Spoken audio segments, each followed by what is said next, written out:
Hello everyone students, आज हम intermediate की पोइट्री का सेकंड पोएम देखते हैं और इस पोएम का नाम है द ट्रू ब्यूटी, सच्ची सुंदरता। तो सच्ची सुंदरता क्या होती है, इस संबंध में थॉमस क्रू बताते हैं हमको, और इसके संबंध में ये सब डिटेल नीचे दिया हुआ है, इसे आप देख सकते हैं। और फिर ज़्यादा देर किए बिना आप आते हैं अपने पोएम पर। तो यहाँ से पोएम स्टार्ट होती है। स्टूडेंट्स, आप लोग मेरे चैनल पर नए हैं तो पहले थोड़ा सब्सक्राइब कर लें ताकि मेरे आने वाले वीडियो सभी आपको मिलते रहें आराम से, आपको कोई दिक्कत ना हो। तो चलिए देखते हैं स्टूडेंट्स ये पूरी पोएम बड़े ध्यान से आराम से। बहुत अच्छी बात कही गई है। आप लोग अभी इंटरमीडिएट के स्टूडेंट हैं तो ये सारी चीजें, सारे गुण आपके पास भी आने चाहिए। तो इसलिए इन्होंने कहा है कि सुंदरता दो प्रकार की होती है, एक तो मन की सुंदरता होती है और एक तन की सुंदरता होती है। तो ये जो थॉमस क्रू हैं ये कहना चाह रहे हैं, देखिएगा, थॉमस क्रू कहना चाह रहे हैं कि जो हमारी मानसिक सुंदरता होती है ये लंबे समय तक चलती है और ये अमर रहती है, जबकि हमारी शारीरिक सुंदरता होती है वो क्षणिक होती है। और बुढ़ापा आने के साथ साथ जैसे ही शरीर पर झुर्रियां पड़ने लग जाती हैं, पूरा शरीर बेकार हो जाता है, चेहरा बेकार हो जाता है और उन्हें फिर कोई भी लाइक नहीं करता है। ठीक, तो चलिए देखते हैं इस पोएम को। बहुत छोटी सी पोएम है लेकिन भाव भरी हुई है, आप लोग बहुत ध्यान से आराम से देखते रहें। He that loves a rosy cheek, वह जो प्यार करता है रोजी चीक्स के साथ, जो रोजी मीन्स गुलाबी गालों के साथ, और एक कोरल लिप्स एडमायर्स, और मूंगा, कोरल एक मूंगा मोती होता है, उस मूंगे के साथ जो उसका प्यार होता है उसके बारे में बता रहे हैं कि जो गुलाब की तरह गालों वालों को प्यार करते हैं, जिसके होठ कोरल, कोरल मीन्स मूंगा जैसे होते हैं, उनकी जो वो प्रशंसा करते हैं, और फ्रॉम स्टार लाइक आईज, और जिनकी आंखें बिल्कुल सितारों की तरह से होती हैं, डोथ सीक, वहां पर वो लोग दोनों चीजों को ढूंढते हैं।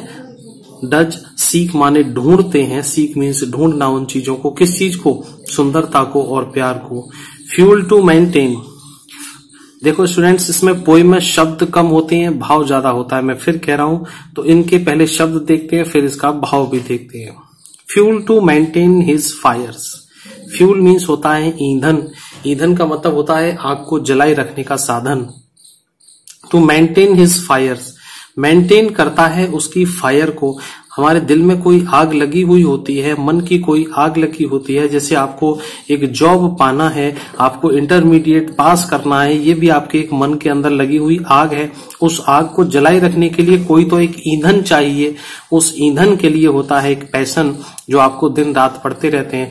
आपसे कौन कहता है कि आपको लेट नाइट तक आप पढ़ें, आपका जो मन है वो अंदर से आपको प्रेरित करता है कि आप लोग पढ़ते रहें।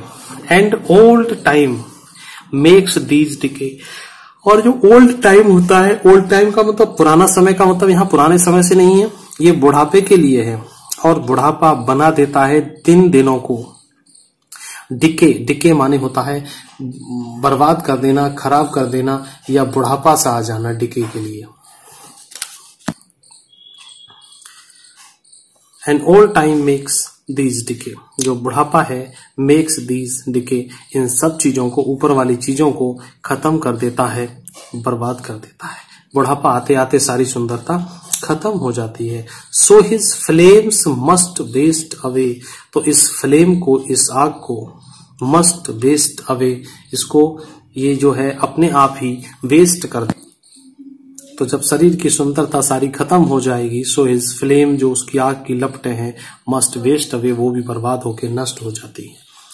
तो ये आपने शाब्दिक अर्थ देखा, उसके साथ अब दोबारा फिर हम इसको देखते हैं। ही दैट लव्स ए रोजी चीक, वो व्यक्ति जो हमारी शारीरिक सुंदरता से प्यार करता है, लव्स रोजी चीक, और कोरल मूंगे जैसे होठ की प्रशंसा करता है, और फ्रॉम स्टार लाइक आईज, जो सितारों के जैसी आंखों की चमकदार हो, उनकी प्रशंसा करता है।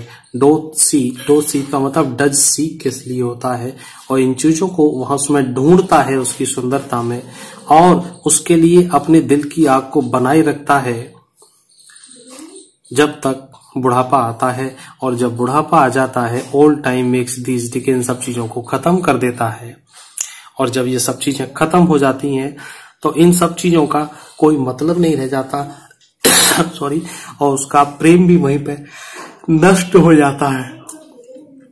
तो जब प्रेम नष्ट हो जाता है, क्यों नष्ट हुआ? क्योंकि ये शारीरिक सुंदरता के लिए इतना सारा कुछ किया गया था। यदि ये मानसिक सुंदरता के लिए किया गया होता तो मन के सुंदर लोग आज भी जिंदा होते हैं। आपकी बुक में जैसे आर्किमिडीज की थ्योरी है, तो आर्किमिडीज साहब कैसे थे आपको नहीं पता, लेकिन आप उसकी थ्योरी को पढ़ रहे हैं, तो आर्किमिडीज आज भी जिंदा है। और भी बहुत से मनोवैज्ञानिक हैं, वैज्ञानिक हैं, दार्शनिक लोग हैं, वो आज भी आपके दिलों में जिंदा हैं। तो वो क्यों हैं? क्योंकि वो मन के अच्छे थे, उन्होंने कुछ अच्छी बातें आपके लिए लिख दी हैं। अब हम दूसरे इसके स्टेंजा पे आते हैं। तो स्टूडेंट दिख रहा है ना आपको, दूसरा स्टेंजा देखिए। But a smooth and stead fast mind, gentle thoughts and काम डिजायर।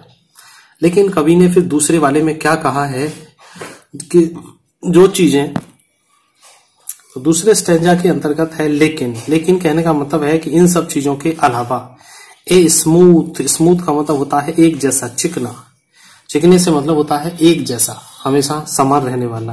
एंड स्टीड फास्ट का मतलब कहते हैं दृढ़ और अटल, एक जैसा रहने वाला mind.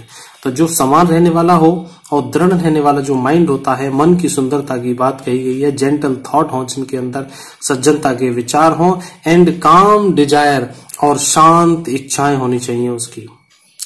Hearts with equal love combined, और जो हृदय होता है उसमें प्यार बराबर मात्रा में भरा हुआ होना चाहिए, उन गुणों के साथ होना चाहिए। Kindle never dying Fyers, Kindle means होता है उत्पन्न करना किसी चीज को। किंडले जो पैदा होने वाली चीज है, नेवर डाइंग कभी न मरने वाली चीजें, मतलब स्थायी चीजें होती है। जो फायर होती है, फायर का मतलब होती है आग, उस आग कहते हैं डीप लव, किसी गहरे प्यार के लिए कहा गया है यहाँ पे। वेयर दीज आर नॉट, जहां ये चीजें नहीं है। आई डेस्पाइज, मैं उन चीजों की घृणा करता हूँ, नफरत करता हूँ। लवली चीक्स के लिए, उन प्यारे से गालों के लिए, और लिप्स और आईज के लिए। उन लवली चीक्स के लिए और लिप्स, कौन से वाले लिप्स? जो कोरल लिप्स थे और स्टार आईज थी। इन सब चीजों से ये कवि नफरत करता है। वो कहता है कि माइंड अच्छा होना चाहिए इन सब चीजों के लिए।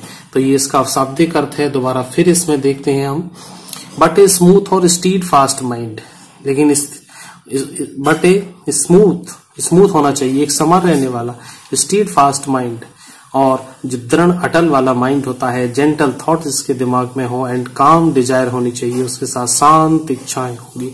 ऐसा हर्ट, ऐसा जो है सबके समान प्यार वाला होगा, सबको समान चीजें होती हैं। ये सब चीजें उनकी इच्छाओं से किसी प्रकार की हानि नहीं होती हो। ऐसे सादा और पवित्र विचारों के जो लोग होते हैं, किंडल नेवर डाइंग फायर, और जो खुद ही दूसरों से प्रेम पैदा कर लेते हैं, वो कभी नहीं मरते हैं, वो परमानेंट होते हैं। उनकी जो आग होती है वो किसी तरह से नफरत में नहीं होती है। व्हेन दीज आर नॉट, यहाँ ये सब चीजें नहीं होती हैं, मैं नफरत करता हूं उन चीजों से। लवली चीक्स और लिप्स और आईज के लिए। तो स्टूडेंट्स, ये रहा आपका पूरी पोइम के लिए। अब मैं इसका सेंट्रल आइडिया भी आपको दे रहा हूं अभी तुरंत ही, तो कहीं जाइएगा मत, ये मत सोचना कि पोइम पूरी हो गई, चलते हैं, अभी इसका सेंट्रल आइडिया भी देना है।